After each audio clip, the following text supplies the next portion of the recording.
Hello all. Har Har Mahadev. फिर सोमवार को आई है आपकी प्रभा आपके लिए भोलेनाथ का संदेश लेकर। इस रीडिंग से कनेक्ट करने के लिए डबल टैप कर लीजिए, हर हर महादेव लिखिए और आपके मन में जो भी कोई इच्छा है उसको व्यक्त करके इस रीडिंग के सामने बैठ जाइए शांति से। और फिर यही उम्मीद कीजिए कि इसमें आपकी जो भी कुछ आपने सोचा है उन समस्याओं का समाधान आपको स्वयं भोलेनाथ दे जो यहाँ पर उपस्थित है। ये मेरी भी सुनते हैं। मैं चाहूँगी दिल से, मेरी यही इच्छा है कि आप लोगों की जो भी एनर्जीज़ है वो यहाँ पर कनेक्ट होकर आपकी समस्याओं का समाधान ये कार्ड्स दे। भोलेनाथ आपको उसके बारे में ब्लेसिंग्स दे, आपकी समस्याओं का आपको सटीक आंसर दे और आपको अगले 1 हफ्ते तक उसे गाइड करने की हिम्मत दे, शक्ति दे। रिजल्ट्स पॉजिटिव या नेगेटिव सब तरह के आते हैं, तो डोंट माइंड। इंसान जैसे धूप है, छाँव है, दिन है, रात है, ऐसे ही रिजल्ट्स आते हैं। तो हर तरह के रिजल्ट्स को एक्सेप्ट करने के लिए स्ट्रेंथ बनाए रखना। हर हर महादेव। बताइए भोलेनाथ आज क्या संदेश है मेरे भक्तों के लिए, जो मेरे शिव भक्त हैं, जो मेरे पास आए हैं। The goddess Sati emotional control. वे कह रहे हैं आप अपने इमोशनल कंट्रोल के साइड पे वर्क कीजिए। Do not to lose your hope. आपको अपने होप को लूज़ नहीं है। भगवान भोलेनाथ ने जैसे माता सती को त्याग दिया था, मतलब उनकी पार्थिव शरीर को लेकर और सब जगह घूमे थे, बट उन्होंने काफ़ी कठिन समस्याओं में कठिन परिश्रम बोल सकते हो आप, तपस्या करने के बाद में फिर से उन्होंने माता सीता को पाने की इच्छा प्रकट की। उनका फिर से मिलन हुआ। उसी तरह आपको किसी भी वस्तु, व्यक्ति या किसी भी चीज़ को लेकर आपके यहाँ पर हो सकता है आपका कोई पालतू प्राणी आपको छोड़कर चला गया हो, आपकी कोई गाड़ी बहुत पसंदीदा खराब हो गई हो, आपको कोई बहुत ही चहीता व्यक्ति आपको छोड़कर चला गया हो। किसी भी तरह की जो बॉन्डिंग, बहुत प्रेम, बहुत प्यार, बहुत ही जैसे दिल के करीब, जिसके सोचकर भी आपके अश्रु आते हो, तो वहाँ पे आपको अपने इमोशंस पे कंट्रोल रखना है के लिए बोला जा रहा है। ये बॉटम ऑफ द टेक है, ये सार होता है सारे कार्ड्स का निकला हुआ। दिन अब हम लोग 1 बाय 1 चूज़ करेगा। Helping hands, rewards from Shiva. आपको बोला गया है कि आप अगर दूसरों की मदद करते हैं ना, तो आपको इस लायक स्वयं शिव जी ने बनाया है। तो आप लोगों की सेवा कर कर, उनको हेल्प कर कर आप शिव जी के एक अंश, एक भक्त कहलाओगे।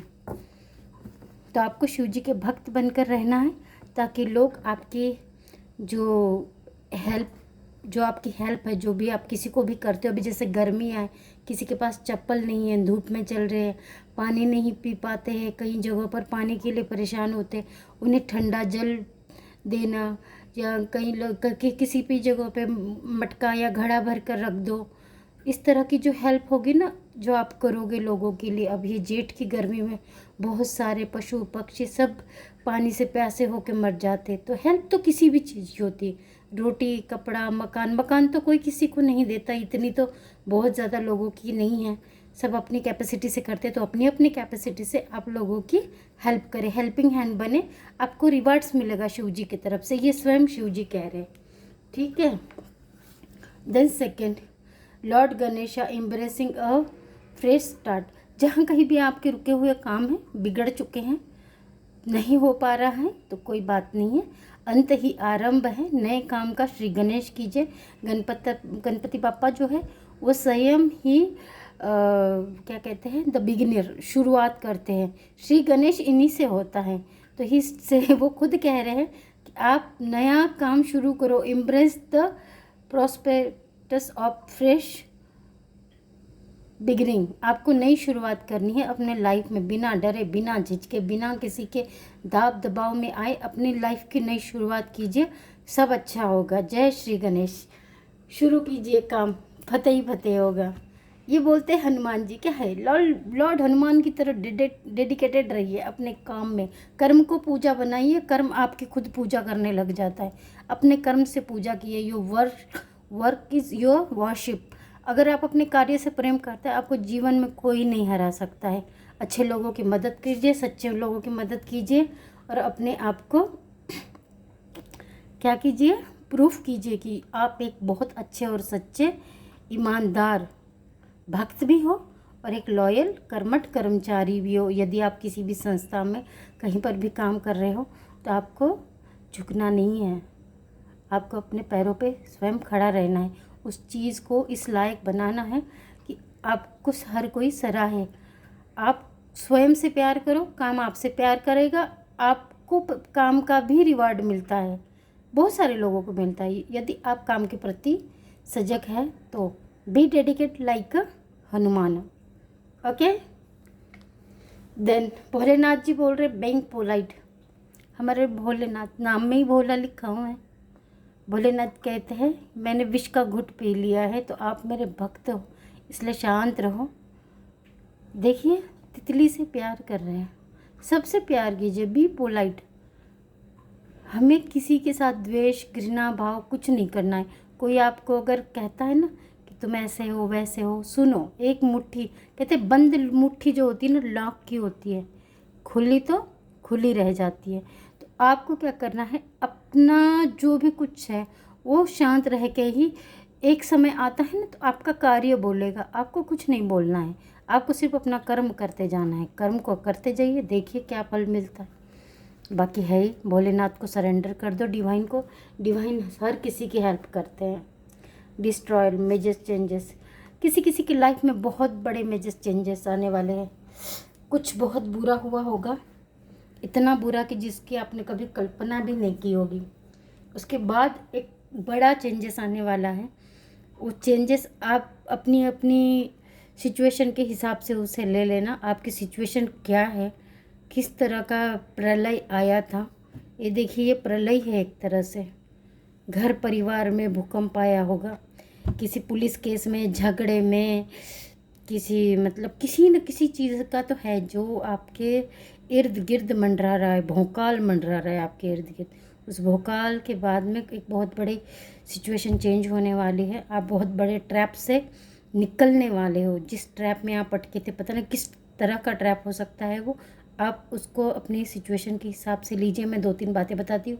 पुलिस केस, किसी तरह का कोई डाइवोर्स केस, किसी भी तरह का चोरी डाउरी, कुछ भी केस जिसमें आप ट्रैप्ड हो, बलात्कार, रॉबरी, मर्डर, कुछ भी हो सकता है, व्हाटएवर आप उसमें ट्रैप्ड है, देन डोंट वरी, कुछ भी हो सकता है।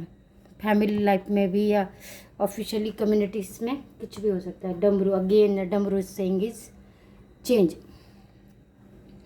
अच्छा चेंज। ये देखो 9 ग्रह है, 9 ग्रहों की दिशा बदल जाएगी जब ये चाहेंगे, भोलेनाथ चाहेंगे तो एक अच्छा चेंज।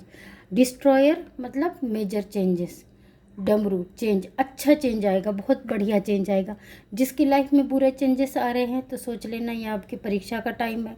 भोलेनाथ जी उसी की परीक्षा लेते हैं और फिर परीक्षा लेने के बाद में एक टाइम पे उनकी परीक्षा वो ख़त्म कर देते हैं, ताकि उसके बाद में उनके भक्त जो है वो सिर्फ अच्छा समय बिताए। कई लोगों को ऐसा होता है उनकी उम्र के 60 साल तक भी उन्हें कुछ भी अच्छा उनके साथ नहीं होता है, वो सिर्फ दुख दुख और दुख। और फिर जब 60 साल के बाद में जहाँ पर 10 साल 15 साल बाद जहाँ उन्हें सिर्फ मृत्यु को प्राप्त होना था, जब जाके उनको थोड़ा बहुत मोक्ष की प्राप्ति हो, मतलब एक सुकून मिलता है। और फिर वो उस समय पर पूर्णतः भोलेनाथ के समर्पित हो जाते हैं और फिर उनकी ज़िंदगी बस ओम नमः शिवाय, वे खुद को बिल्कुल कहते कि नहीं बस हो गया, अब अगला जन्म नहीं लेना, यहीं पे समाप्त हो करना है खुद को, वो होता है ये। तो भैया अब तो आया भांग, बताइए किस किस को एडिक्शन है। एडिक्शन करना है तो भोलेनाथ का कीजिए और सारी चीज़ों को त्याग दीजिए।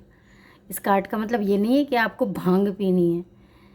भोलेनाथ कहते हैं जैसा मैं हूँ वैसे ही आप बनो, मतलब अपनी धुन में रहो, अपनी धुन में रहो।